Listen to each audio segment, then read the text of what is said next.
okay, why are we doing this? We do this because we love our neighbors. We don't refer to anyone as an addict. We see people with stitched back together. That's wonderful. And you're sitting next to Yeah, this is Dino. Dino. I am. And tell me a little bit about Dino and how you brought Dino in. Yeah, so Dino and I, by chance encounter, actually I don't believe in chance. I believe there's a pattern behind everything, we just don't necessarily see it. Dino and I's paths crossed, and we share a why, similar why. We love our neighbors, and with his experience and a desire to want to participate in reaching more individuals, it just made sense that we'd work together. And he's a fantastic part of the team. He's helped by using his story to really connect with folks. And Dino has a special ability to connect and inspire individuals. So I'm so pleased to have Dino on the team and be on his team, because really we're doing this together. Absolutely. Yeah, and Dino just shared that story with us, and thank you, Dino, for that story. And then you talked a little bit about the watch, and I want you to give me your story on the watch, how you founded it, started it, and how you're going to connect it to the bridge and community centers and detox centers. And can you talk a little bit about that, please? Sure. So as I mentioned, we're a data science company, so we leverage data to provide timely and actual insights to clinicians in order to support decision making that leads to improved clinical outcomes. Yeah. And with regard to the bridge, we're going to be using the data that they collect on a daily basis, and then we combine those data sets with data that we gather through this watch. So we use common wrist-worn devices that you can buy online, at a mall or at a Best Buy. We leverage these common wrist-worn devices, but we do something very unique. Or with you them. could get one from you if you wanted to. Of course, right? of course. The goal is to remove the barriers to gain access to world-class treatment. So we wanted to make sure that we were ubiquitous in these types of devices that could be utilized. What's special is what you do with the data. So we harness this data that's being collected by individuals in treatment, and then we personalize the approach to their care, because we can see how people are recovering. What medicine they're going to use, if they're going to need methadone, or if they need Suboxone, or if their body's going to relapse. It tells you all that stuff. Correct, and then moreover, we can see other important health metrics. We see how our neighbors are sleeping, and sleep is a very important factor in looking at somebody's recovery. You have to sleep before you recover. In addition to that, we can look at stress levels, and by correlating this data, the stress levels that we see biometrically, we can look at the health record as well and be able to identify patterns in the urine toxicology and clinical assessments that look at depression and anxiety, and we bring those data points together along with the biometrics, and it creates a 360-degree picture of how that person's recovering. And what that allows you to do is do timely interventions that save a life, prevent a relapse. We don't want to see people. Let me tell you what success looks like in America right now when it comes to treatment. It looks like 8 years to get 1 year clean, 1 year stable, and during that period of time, 5 relapses on average. What does your life look like after 5 relapses? Who's still around? What does your body look like? They give up. I don't usually share this story with most people, but my son, lifetime, addict, or I don't even want to use that word. Just when you don't want to talk about that to anybody else, because your son don't want to know, you don't want to say that, and so, but you want to save his life. He wants to save his life, but he don't know how, because the power of the fentanyl, the opiate, or whatever it is, controls your life. And we've been through I don't know how many overdoses, and I'm blessed by God to have my son still here. Other people that's been at this event today, their loved ones, brothers, sisters, children are gone. Yeah. My son, the last one that he had, I had to give him CPR for 14 minutes and 34 seconds. The reason I know that, while I was doing it, I've never performed CPR before, but when I found him with an overdose from fentanyl, laying on the floor, purple, cold, and gone, and father wanted to save his son's life, I started doing what I don't know how to do. I've seen it on movies, I've kind of watched it in school, and maybe took a little lesson at school, I can't remember, but I just started doing it. I heard his ribs break. I broke 2 of his ribs, got 911 on the phone, and my grandson's in the bedroom playing video games with headsets on, and I'm yelling for him. He can't hear me. Nobody can hear me but me and my son there. And when you have cold blue lips of your son on your trying to give your breath back to your son, I understand this, and I'm just so passionate of what you're doing. And like that watch could have gave us a warning that he was going to relapse. That watch could say that his heart stopped. That watch could say, hey, dial 911. And I got in there. I didn't know how long he was laying on the floor, purple and gone. Okay, only God knows that. And then when I was doing that, I'm like, I told 911, I have to stop. I have COVID, and I'm paralyzed from the waist down, and I'm trying to save my son's life. They said, you can't stop. You'll be charged with murder. I'm like, 911 tells me this. And I'm like, I can't breathe, and I don't want a son as a vegetable. I don't even know if I'm creating somebody a vegetable that's I don't know what's going on. And so they kept telling me, you can't stop, you can't. As I'm at the 14 minutes and that exact time mark, in comes the paramedics and they give him Narcan. And they bring him back to life, and he does have short-term memory, memory loss and brain damage.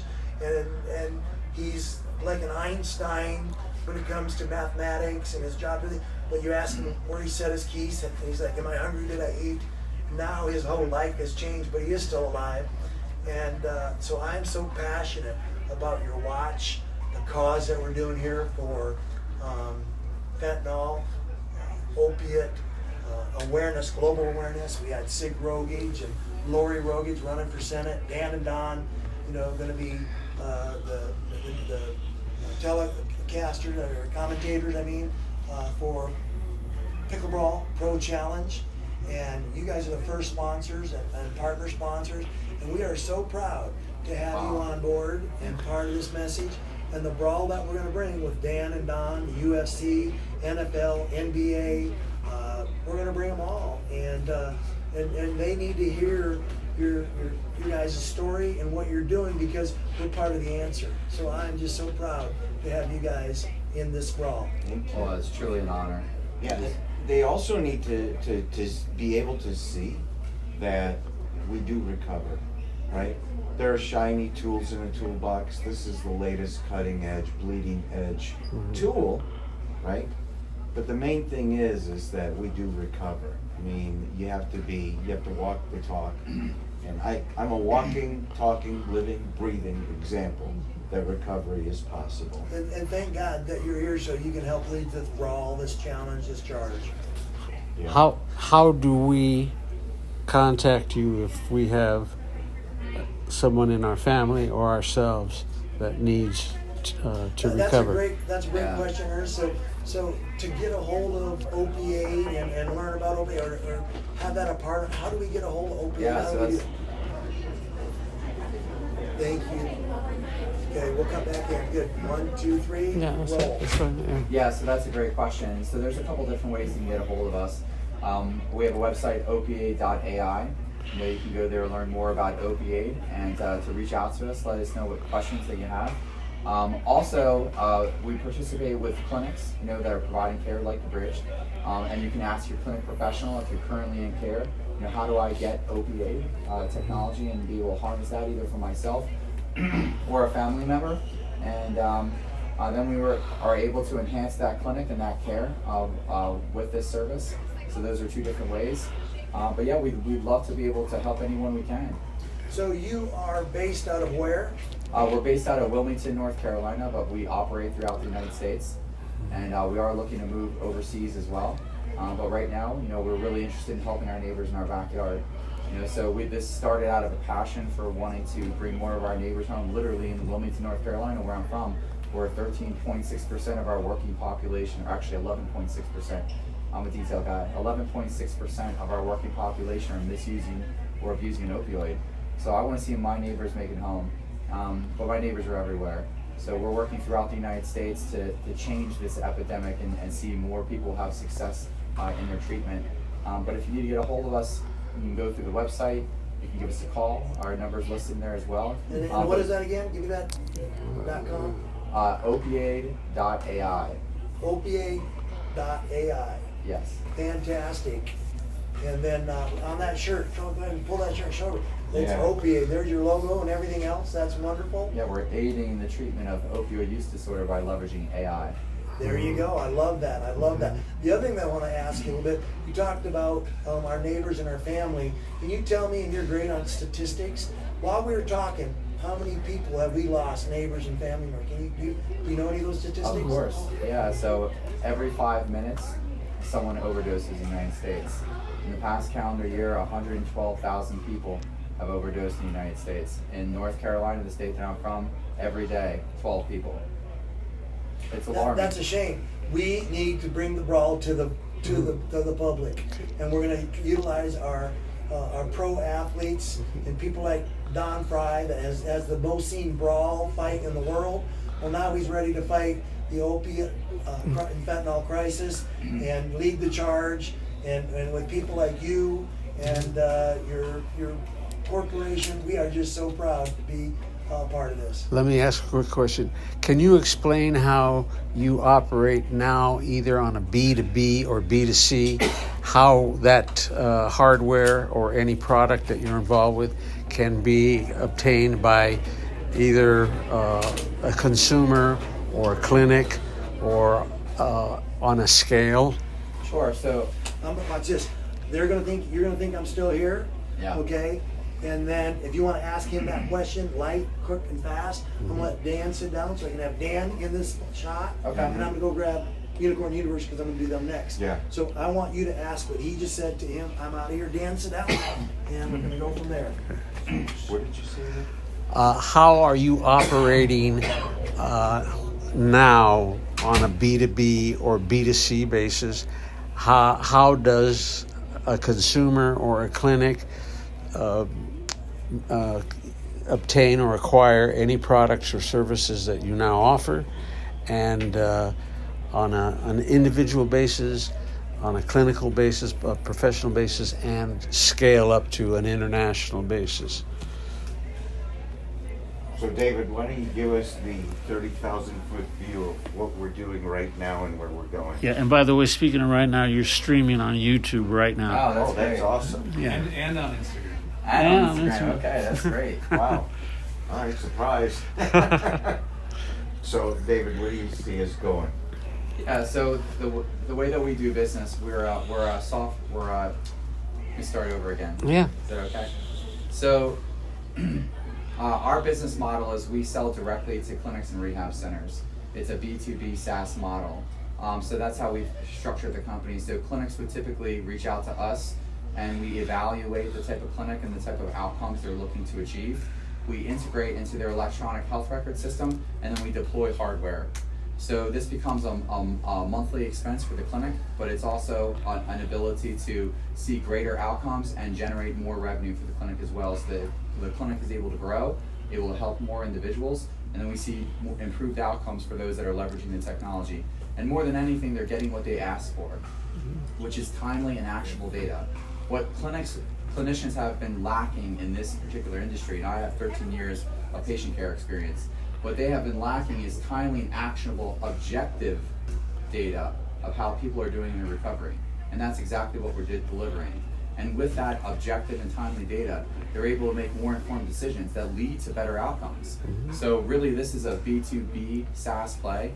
What we'd love to do in the future is to have a direct-to-consumer model. So we work with MOUD and OTP clinics that provide methadone and buprenorphine, but we also work with 30, 60, 90, 180-day rehab programs because this data is powerful and used in context can really make a significant difference in the lives of our neighbors. Is any cost factor covered by any medical insurance or any other government medical insurance? Yeah, so a fabulous question. There is so much money out there right now for tackling the opioid use crisis. As an example, there are opioid response funds in every state that can be leveraged for this. And there are states where we are leveraging opioid response dollars to be able to provide this to more clinics. The type of work the type of service that we provide is considered remote physiologic monitoring.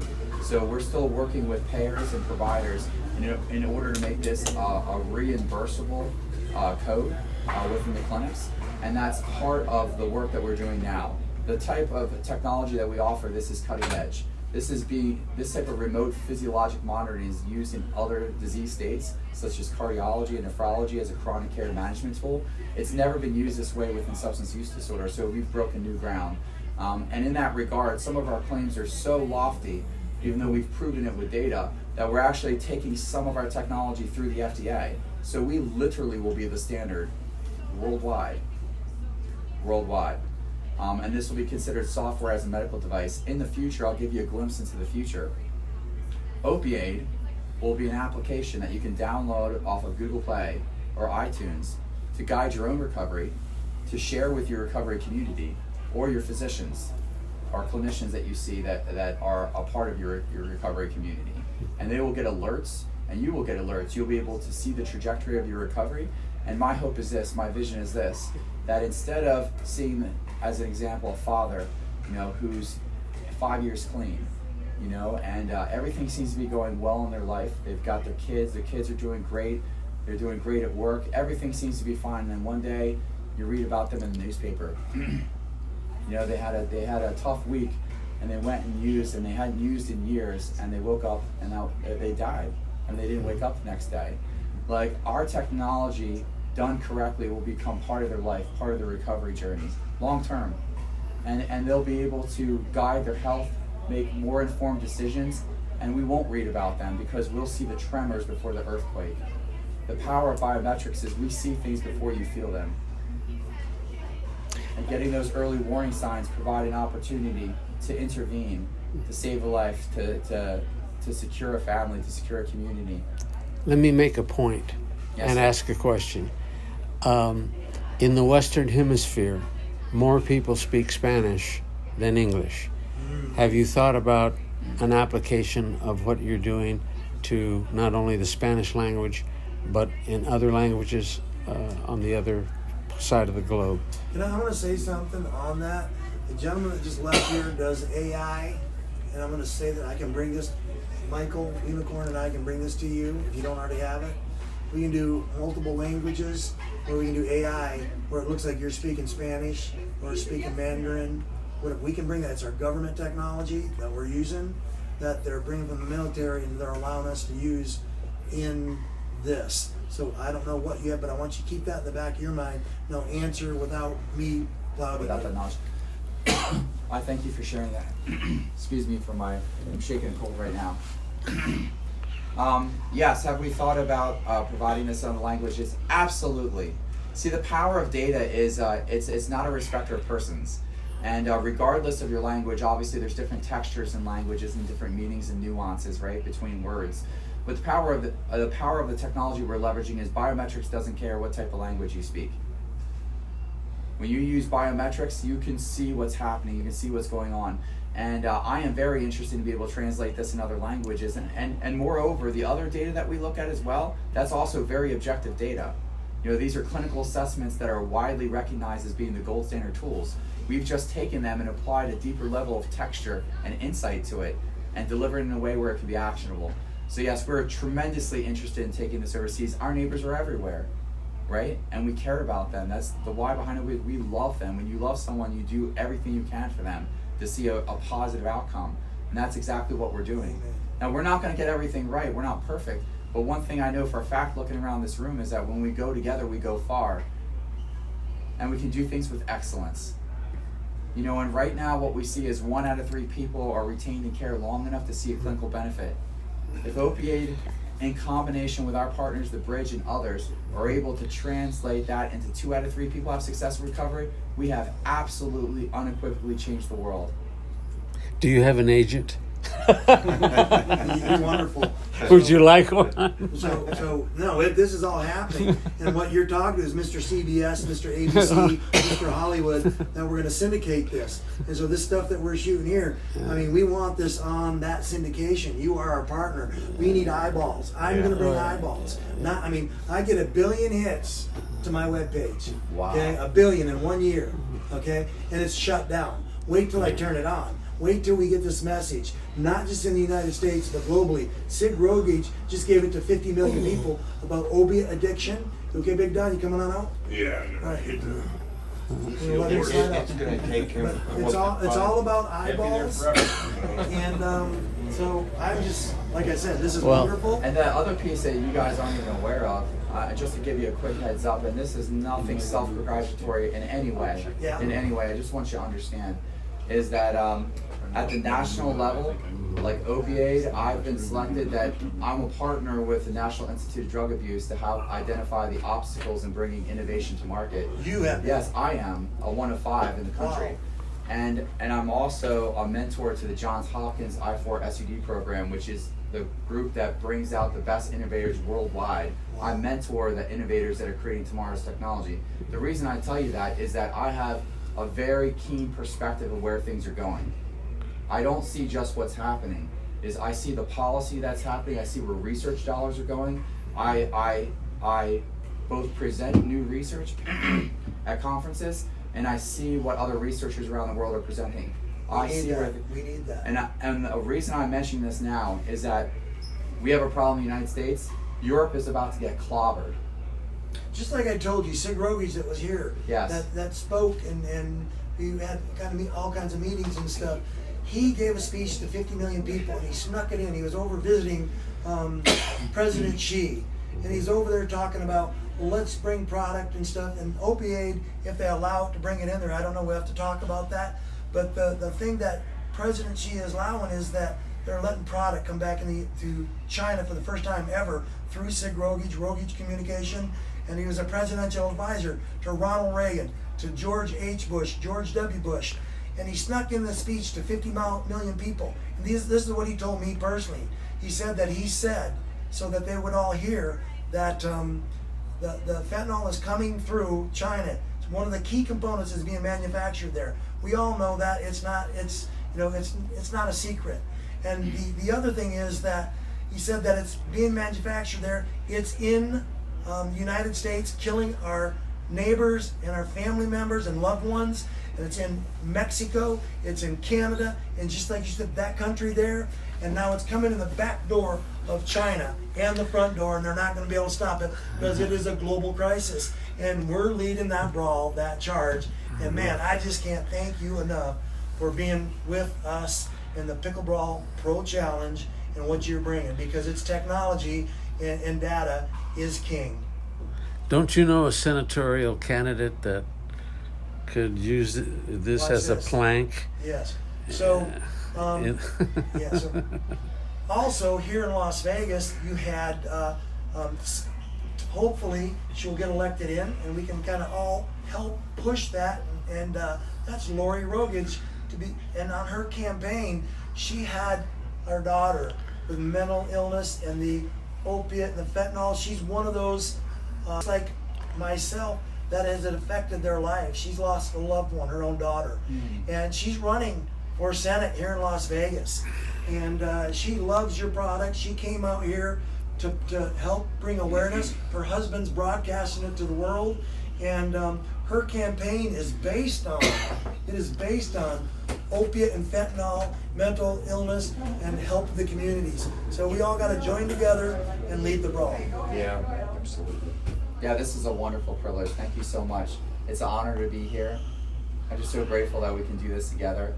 And people think about this opioid crisis and it sounds big and scary, but the only things worth doing are the only things worth doing are the hard things. Exactly. And we're going to see such tremendous turnaround. Like I think you find in life what you look for. And I really believe that if we look for things to get tremendously better, they are, as long as you're willing to do the work. And I see a lot of people who are entirely committed to seeing that positive end goal. Part of being an entrepreneur, depending on how you're built, is being able to see the future. And I see myself walking through my community, 1201 Greenfield Street. I see myself walking down that street and there are no more people sitting on the corner or laying under a tree overdosed. Like, I just see that in my community. I want so badly for Wilmington to be healed. And I just know that it will. I just know. That's awesome. I love it. What a great message. What a great product. Opioid. Make sure you go to the webpage. One more time. It is Opioid. Opioid.ai. Great. Done. Don, here's your chair back. All right. Okay? Good job. Miranda. We're gonna do the same thing now. Great. And if you could stay there, I'm gonna put him on because you both got pickleball shirts on. Oh, sure. And he's nervous. Think him like you. When you guys. You're nervous? Yeah, he's over there. I don't want people watching. Okay, you remember the. Anyway. Michael's tremendous. So Michael, you're gonna sit in this chair. I'm the guy behind the guy. I'm not the guy. No, you're. And we gotta. We're all the guy. I'll compliment So your. you slide in your over hat. there and make sure you guys pickleball shirts are nice and tight. Yeah. You guys got them on together. Mike, I'll bring you in, or if you want to bring him in, that's fine. Don, What's that? grab your chair. Bring He's one. going to bring you in. Here's what he's going to say. Pull your shirt out, make it tight. Just out, guys. Just out, pickleball. You're going to hold that mic right there, and here's what you're going to say. You're going to say, and I'm here at the Las Vegas VIP pickleball, and we have our pickleball shirts on. You guys pump your chest, show them, and then you're going to say, and I'm here with one of the guys that brought us here. He's going to say a little bit about Unicorn Universe, and you've got 60-second spot to get your message across. Okay? So, But no pitch. pressure. No pressure. Good. That's how you get him. Make him laugh. Oh, okay, so it's funny. Yeah. So you're going to bring him Speak from in. my heart. 1, 2, 3, and roll. Well, you're in front of the camera. Tell me that, but get out of the way. Can you Thanks, Don. So we're at the Las Vegas Pickle Brawl event, and I wanted to introduce this guy right here. Tell us a little bit about who you are. My name is Michael Gray. I am the chief creative unicorn of Unicorn Universe. And what we do at Unicorn Universe is a few things. But first and foremost, we help create exponential opportunities for business owners, entrepreneurs, and inventors through golden facilitated connections. So we are a connection company. We bring people, we bring people capital, and we bring people opportunities, friends, and in some cases, relationships, long-term relationships. 3 things that we believe in at the Unicorn Universe are: 1, we believe in being abundant. I know you guys have been abundant in the way that you've gone about your careers, and we really do believe in abundance. We believe that there's much opportunity out in the world, and it's a big world, right? And the world's getting smaller, but the world is also getting bigger. So we believe in a bigger pie, and that's really our approach. We also believe in reciprocation. We believe that if you do something, somebody does something for you, then you should do something for them or for others. So we believe in, passing it forward. And then more importantly, today, as we are here for Pickle Brawl, what we believe in is helping the helpers. It's really important to me that I just didn't have a community of people that were all about business and making connections and making money, but that we're also giving back. And we all have a story here about somebody who's going through a hard time as it relates to the opioid crisis. And I have a story. I have a very good friend of mine, a business partner, and this week, 5 days ago, his sister died of a fentanyl overdose. So this is really hitting hard. This is not something that, it's no longer just a cause for me. It's deeply personal. And I will be here until we win this fight. And I'm so excited to be working with these amazing people, fighting with you guys, 2 of the best fighters who ever fought. I know that. I used to watch you guys myself. So, for me, it's about helping the helpers. It's about enabling those that have a mission and helping them do what they do, because we can only do so much as individuals. Even though you guys are amazing guys, you're phenomenal, right? But you need people to help you train. You need to make sure you got the right nutrition. You have all sorts of people around you helping you. Tommy being there as your friend, right? So for me, it's about for me, it's about coming along, making sure that we're helping those people out there that are doing that good work. And TJ's one of them. TJ Bombard of Glovender. They have an amazing company. But if you talk to him, it's about his why. It's not about what the things he does. And he's amazing at it. He's going to make a lot of money. But it's what he's going to be able to do with that money. And so by giving 10% of his revenue as a company, it's almost not even heard of that anybody would even do that. And he's pledged that in front of me together as we go through this journey together. So I'm just very honored to be here with you guys today. You guys are truly 2 of my my faves ever. Love the UFC, and I'm very honored to be a part of that as well as we start to look at, and become a part of the Alumni Association. And I'm here for you guys and here to serve you as we serve each other. Okay, good job, amen. And you're Dan, I and want you're you streaming to live on chime YouTube. in. You're gonna talk I don't know if you knew about that. DA and probably have him on our team. He just throws that in last What it minute. is with Gilligan, this is a plug. So he's gonna thank you for coming in. He's gonna talk to us a little bit about our veterans and something. Yeah. So 1, 2, 3, Dan, roll. No, I appreciate what you're doing and the whole cause. I mean, it's fantastic. You know, I think that there's all kinds of people that need help out there, and one of my biggest concerns is for our returning veterans. The fact that they don't have a home to go back to, or they come back in a condition of, you know, that they're injured, they're hurt, you know, and you know, we're pouring out all this other public assistance to people that are not even from our country. Legally, and it's sad that I mean, I think America should take care of Americans first. Yeah. There is proper protocol. I'm not trying to go off into a different little viewpoint here, but there's, to me, there's proper protocol that's not being handled, and you always take care of your family first. Then extend that olive branch to others. I'm like, I gotta go find other people. You guys can kind of roll again on something else. Take them around. Well, on that note, And then I wrote, we're getting some great content. What you're doing. Yeah, yeah. By the You way, just like woke up one day and you're like, aha, I want to do this. you know, this is powerful stuff. I had no idea this was going on. Yeah. Right here. We're here to entertain you. Watch. Okay, I want Michael. I need another 30 seconds. Just do what you did and shorten it. Make it. This is you talking to these guys. So this is for the podcast, and so you're gonna say thank you for letting me be in the UFC, and I want you to use the word brawl, pickle brawl, and you're Yeah. brawling with them against the opiate fentanyl global crisis. Do what you do. You bring them in. You respond. You guys say So you want thanks. me to do the whole? Nope, I want 30. No unicorn. Okay. Just you. You already got Okay. that. We can use that. This is the Pickle brawl. message that you're joining the UFC to fight the brawl. Well, the alumni. The alumni. Yeah. And then Supporting the alumni, supporting and the you veterans. can say, can you tell us a little bit about the alumni? And then you roll into it. I gotta go get somebody else.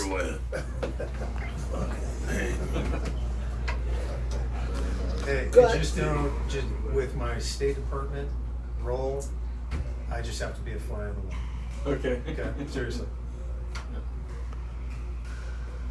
Are we ready? So can you tell us a little bit about the alumni? Yeah, so I'm very excited, Dan and Don, to be working with you guys. So excited that we could be a part of helping you guys help your brothers as they come out and become a part of the UFC alumni. We know with that there are definitely health concerns, right? So we understand that, you know, this battle that we are undertaking right now, this pickle brawl that we are all a part of, and that name's very intentional. It's pickle brawl because it is a fight. It's a fight against the opioid crisis, just like you guys fought so hard in the UFC. Yeah, you gotta have something that catches people's attention, and the fact that you're there, you're in the trenches, and you're fighting for people to basically live one more day. You know? Yes. Amen. And that's what it is. And like you said, man, I have a real heart for the veterans, and so for me, that ties right into what I'm all about as well. My dad is an American history teacher. I love this country. I love the men and women that fought for this country.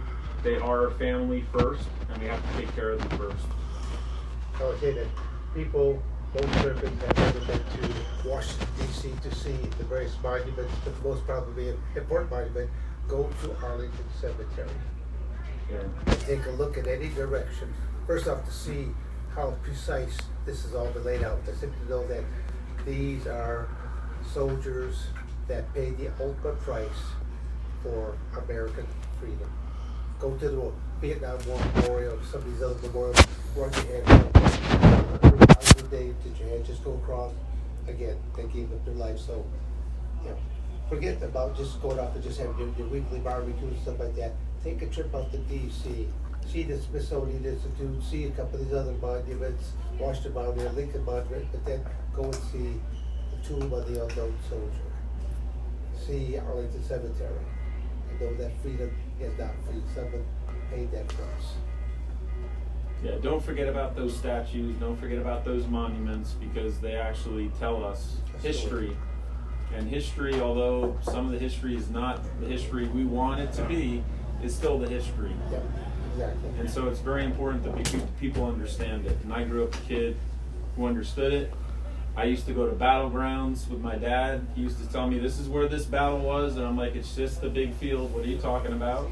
But as a kid, I had an appreciation for that. So, you know, that definitely aligns with what we're doing here. And just like that fight, right? It's the same fight. And we're going to have in Arlington of opioid addicted people who have passed on. So we don't want that anymore. Do you want me to heat that up? Exactly.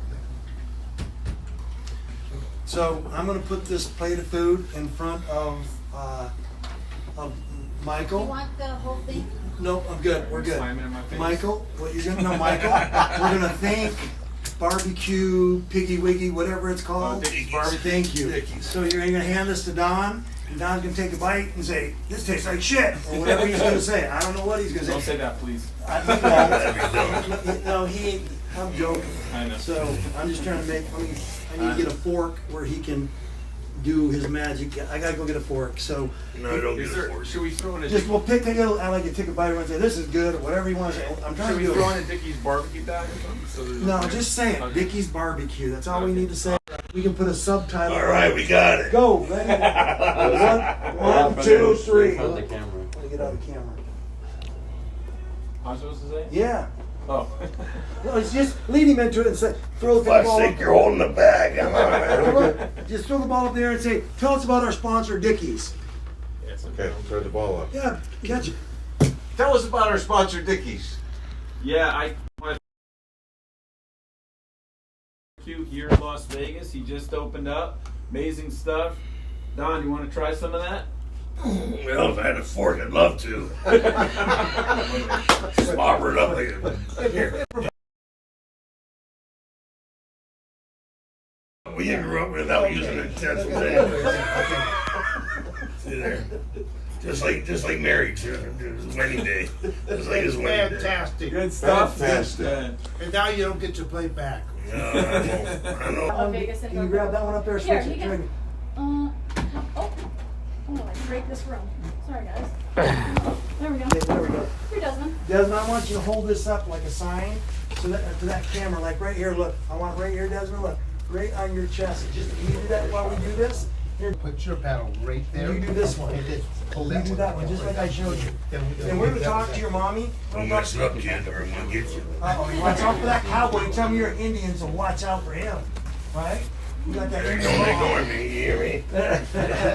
Hit him with that paddle. Ready? Okay. He's just got a big loud voice, but he's like a big poodle. Or a bulldog. see, he's joking. Desmond, that's Don. That's and that's Don? Dan over there on your left. I should talk to you a little bit more. We was out there, was watching play. You're good, very good paddleball player. Thank you. There you go. And I'm gonna have you say that again. Like a thief the way you're out there stealing that ball. Yeah, you were That's doing Desmond, you're a good. thief. That's right. Tell me when. I want you to talk right in that mic right Okay. here. So, but I want your pretty face looking that way. Shucks. Okay? Make me So, blush. just telling the truth on camera. Ready? All right, hold on. All right, we're good. And the other thing we're gonna talk a little bit about is the opiate fentanyl crisis. And you kind of heard my story about my son, and I think can you touch on that a little bit? Yes, and like I said, as every athletic family, especially from a professional level.